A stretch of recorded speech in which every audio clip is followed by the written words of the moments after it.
If you are planning to build a shed, stop for a second. Let me give you a magic number, 4 by 8. Why 4 by 8?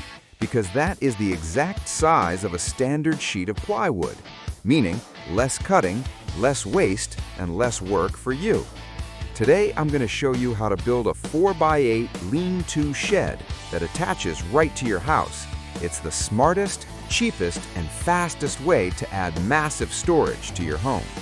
Most people buy shed kits that are weird sizes, like 7 by 7. Do you know what happens? You end up cutting lumber and throwing away 20% of what you bought. That's throwing money in the trash.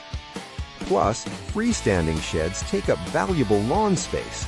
If you have a small backyard, a big, bulky shed just looks crowded. I see homeowners struggling with complex roof trusses and heavy framing, getting frustrated and quitting halfway through.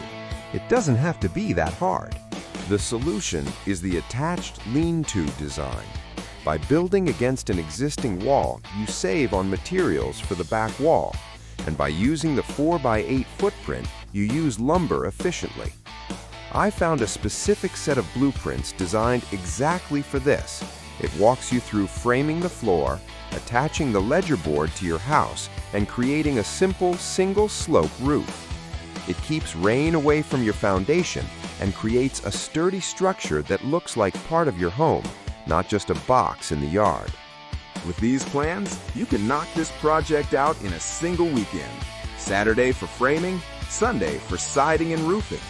Imagine having a perfectly sized space for your lawnmower, bikes, and garden tools right next to your back door. It adds value to your home, keeps your yard tidy, and honestly, it's a project you'll be proud to show off to your neighbors. Don't guess on the measurements. One wrong cut can cost you big time. I've linked the professional 4 by 8 lean-to shed plans in the description below. They include the full material list and cut sheet. Click the link, download the plans, and let's get building this weekend.